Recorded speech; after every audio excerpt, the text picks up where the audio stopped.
Today, I want to talk to you about something that I feel is not talked about enough in the Christian world, and that is mental illness. And when I say mental illness, I'm not just talking about the people that have been diagnosed schizophrenic or serious mental issues. I'm talking about bipolar disorder or clinical depression. I'm not talking about depression or mood swings based on traumatic events either. If you've experienced a traumatic event, there's healing for that. There's counselors and there's people that you need to speak with about that. But I'm talking about the physical disorders that happen within our bodies, our minds. Specifically right now, I guess I want to talk to you about bipolar disorder and clinical depression. And the reason that I want to talk to you about that today is because I don't know that I've been totally upfront about the fact that I do suffer from bipolar disorder. For years and my whole life, I a lot of times thought that it was a spiritual issue. And so every time I would go through one of these situations, I would think that, oh, I'm just not praying enough, or I'm just not reading my Bible enough, or I'm not doing all of the right things, going to church enough, hanging out with the right people. And I would make this list of everything that I was obviously doing wrong. That's why I felt this way. That's why I was going through this. There was something wrong with me. Like, what's wrong with me? I've spent my entire life that way and never truly understanding.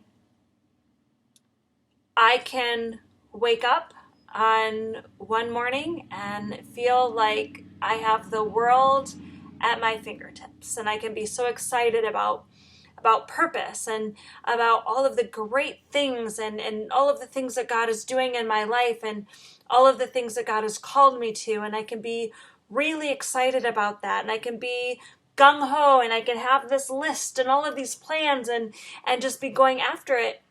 And the very next day, wake up and think, why am I even here? Like, I don't have purpose. I can't ever do anything. I can't ever be anybody. I can't. And then I stay in that place for a few days. And I have, again, always thought, oh, well, obviously that's a spiritual issue. There's something wrong with you spiritually. And I have come now to understand that that is not true. Although our mind is Satan's playground for sure. That's where we win or we lose. The battles for our lives happens in our mind. I am not disagreeing with that. I am not saying that Satan attacks us there. But what I'm saying is sometimes it's more than a spiritual attack. Sometimes it is an actual physical problem. I have prayed for God to just take it away over and over and over again, and then I'm kind of reminded of Paul's thorn in the side. God doesn't always remove things, and sometimes it's a reminder to keep us focused on the right thing. The problem for me has always been that I am a big picture kind of person. Like, I don't necessarily see all of the little things. I see the big picture. I know, I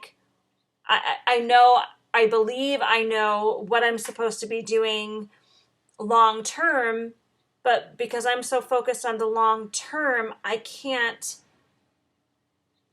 have a difficult time focusing on the here and now, the right in this moment. And because of that, when I fall into one of these depressing, this bipolar moment, because I can't see the big picture anymore, I feel lost. I feel like I don't have a purpose. And it is a continuous daily fight. So that has been going on my whole life, pretty much as long as I can remember. But in the past, my automatic behavior or my automatic response to falling into one of these states is to just give up and just walk away and just say, forget it. And again, it's always been me placing the blame on a spiritual health situation or on, this or that, but never really truly stopping to say, what is really happening? I cleaned out my attic last week, and I came across some old journals from like years and years and years ago. And I just kind of read a few of the pages, and what I saw is that 20 years ago, I was having a lot of the same conversations in my journal that I'm having now. Being confused and feeling stuck and getting lost on this big picture journey. And I'm telling you this because I know I'm not the only one. I know that there are other people out there that are suffering and thinking, hey, there's something wrong with me. Why can't I pray this away? Why can't I do good works enough away? So, whereas this quarantine situation has been good for a lot of people in a lot of different situations, and I'm not saying there's all good, right? There's a lot of people that are hurting and going through stuff, but other people are finding some good things in this. I saw a couple Facebook posts from people that I know talking about how their families coming closer together and just like all of these good things. Here's the problem for someone like me who finds myself in a situation of isolation. I struggle with being out there anyway. So isolation and being quarantined is actually causing that desire for isolation to grow. And like now it's slowly turning into this fear of life going back to normal and me having to start all over again to the progress that I've made. This is a mental disorder that I have. It is not a spiritual battle. This is not about necessarily the devil trying to stop me. This is Katina's mental disorder trying to stop me. So this morning, and another difference between these days and days before is as I found myself falling in that and waking up in the morning and feeling like I have to continue fighting for something that at the moment I don't know if I want, right? Because I feel like I don't want anything. I don't want to do anything. I don't want to be anything. I just want to stop. But one of the differences between now and in the past is that even though I've had those, like, I don't want to do this anymore, like I'm tired thoughts, I have still continued to every morning get up and read my Bible and read multiple devotions and to write in my journal and to pray and to do all of these things even though I didn't feel like it, even though it wasn't what I wanted to do. I didn't want to worship and I didn't want to read my Bible and I didn't want to read my devotions, but I've been doing it anyway, even though I've been doing it in a sense without any feeling. But I have continued to do that. Today, during my morning devotions, I was just crying out to God and asking him, why can't you just fix this? Why can't you just make this go away? I just want to feel passionately about your mission, about your work, about your cause, and I don't like not having that passion. And God just spoke to me so incredibly gently and just said, stop looking at the big picture. Why does everything have to be about 10 years from now or 5 years from now or even next week? Why can't it just be about this moment? Why can't it just be about right now, about this second, this time? And I just kind of let that sink in and just kind of like fill my spirit. And I just started praying, Holy Spirit, guide me today. Not tomorrow, not next week. Today. Show me what you want from me right now. And just that little change has been phenomenal to me and has helped me overcome a lot of feelings of lacking purpose. Like I've been that person that for years have talked about purpose and God's purpose and finding God's will for my life. And you know, when we're not operating in what God has called us to do, the world suffers for it. And all of that is true. But what if God's purpose is just in this moment to just be with him, to just have relationship with him? And I struggle with that. But I've decided that if God's purpose for me in 10 years is to do this or that, in 5 years to do this or that, or even in a month or whatever, it starts with me doing what he wants right now. It starts now. Another thing that has been helping me is when I start to feel these feelings or these thoughts of depression or thoughts of hopelessness or these feelings that happen because of a chemical imbalance in my body, I have learned to start telling myself, this is not real. These feelings are not real. Hopelessness is a lie. These feelings of lack of purpose, they are not real.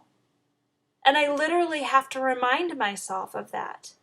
And if you are having those thoughts or those feelings, then you have to remind yourself of that. Hopelessness is a lie. This chemical imbalance, these feelings of depression, it's not real. It's not real. God is real. His truth is real. And his purpose for your life is real. And it doesn't stop regardless of what your mind is telling you. It's not real. Years ago, and it's a classic, so I'm sure a lot of people have seen it, but I watched The Never-Ending Story. And I don't know if you've seen it or not. I've seen it multiple times, but I can tell you the one thing that has always stuck with me. And the part of the movie that had the biggest impact on me, I even did a sermon on it years ago, but sometimes I forget my own messages. But the whole movie is based on them trying to stop the nothing, right? And they're pursuing the nothing so that they can stop the nothing. And they finally get to this moment where there's this creepy beast. I mean, obviously, to watch it now, it's not so creepy. But there's this beast that jumps out, and he's got these long fangs, and you think, oh, like the first appearance of it, and you think that this is the nothing that they're trying to hunt down and stop. But it's not. The nothing is the hopelessness. The nothingness is the lack of dreams, the lack of feelings, the lack of hope. The nothing is hopelessness and emptiness. And they have to stop the nothing from growing. And we have to stop the nothing from growing. We have to stop the hopelessness from taking hold and growing and stealing our dreams and stealing our hopes. Jesus is our hope for tomorrow. Jesus is our hope for 5 years from now. Jesus is our hope for 10 years from now. But you know what? More importantly than all of that, Jesus is our hope right now. Jesus is our hope right now. I hope this helps you. I know that changing my focus from big picture to the right now in the moment has helped me have a completely different look at today. And of course, I have to start it the same way tomorrow. And I have to keep depending on Jesus for my moment to moment to moment to moment. Taking one moment at a time, one day at a time, relying on Him. So my prayer again is, Holy Spirit, guide me today. Help me today. And if you're someone who suffers from bipolar disorder or clinical depression, you need to do the same thing. Praying for you. Of course, I could use your prayers always. And with Jesus and our hope in Him, we can get through this. I love you guys, and I will see you next week.